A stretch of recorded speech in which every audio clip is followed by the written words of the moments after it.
Hey everyone, I am here today with Clark Howe, head pro at Carmel Country Club. Ginger, how are you? I'm doing well, Clark. I hope you're doing well. Doing great. Glad the sun is out and we're glad it's springtime.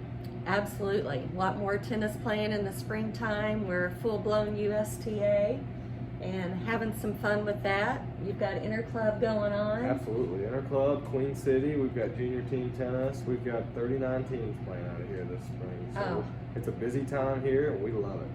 That's a lot. That's a lot. It's great.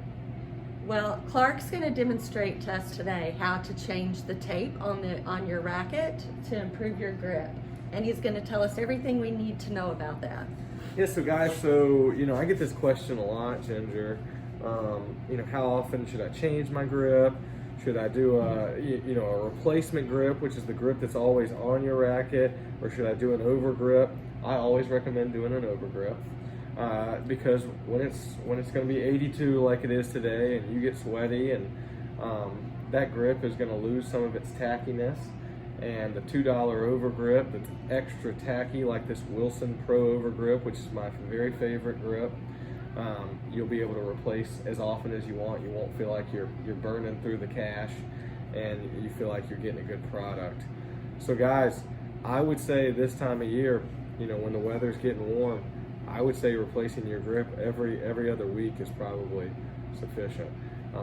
If you're playing tennis 3 to 5 times a week, like a lot of us are, I would say every other week at least.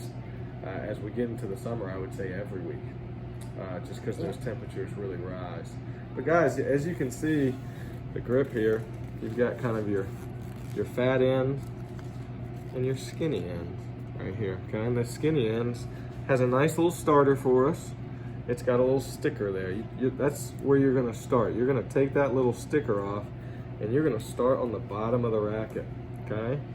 You're going to start on the bottom of the racket, and what you want to start doing is you want to start just barely going right on top of each other here, okay? So you'll be able to see it as I start going. You don't want to be going full on top of each other. You want to just be Are you stretching that or I'm just stretching pulling it as tight as I possibly can. That way that grip's not loose and floppy when we go to grip it in the third set. So this is as tight as possible. And you'll see at the end here, I'll have plenty of excess grip. That's fine, that's okay. That means we've got it on there extra tight. That's what we want. You make it look so easy. I've done it a couple times, and I'll do it probably a couple more times today as well. So guys, as we get as high as possible, some of us that have one-handed backhands don't mind if it's a little bit shorter than this. I like to go as high as possible since most of us have those two-handed backhands. You're gonna finish off with the sticker it comes with, and then you are all set. Now you think about that. On a changeover, Ginger, you get 90 seconds. You'll see a lot of pros on TV, as they're going into the later parts of a match, they may do a quick little re-grip on a changeover. You've got enough time to do it once you get a little practice in, just like I've done today. So now you've got a fresh grip for your match tonight. You're all set to go, Ginger. And I think that's perfect. I can feel it a little tacky. Yeah. You want that tackiness, okay? So guys, my college coach always said to me, he said, I don't care what racket you give me, I'll go play a match at any time as long as you give me a fresh new overgrip.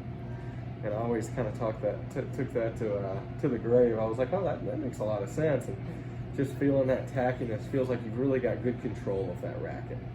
Yeah, I noticed at my last match, it was warm out and my hand was sweating, and it slipped in my hand several times, which cost the point. And it also takes away some confidence. You may start holding back on your swing because you're worried about the racket flying, or you're worried about controlling that racket as well as you can. Or you grip it even harder, and then that creates a whole other set of issues in your arm. Maybe some issues, and where we got to go see Miss Ginger over here. Yep, and that's what I was feeling myself doing. Absolutely. Well, thank you so much. I'm so, because when I noticed that the other day, it's like Clark just changed the script for me. Surely it's not time already, but sounds like it is.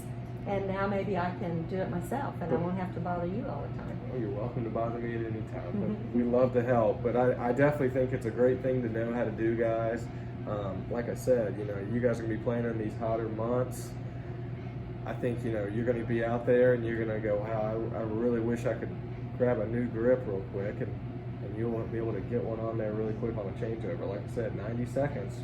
I did that in about 45. So plenty of time. And this is a Wilson Pro Overgrip. Wilson Pro Overgrip. We have these, and we also have the perforated, which people like as well. They've got a little dots in there to help it breathe a little bit, so it airs out a little bit. Okay. So both great options. My favorite overgrips out there.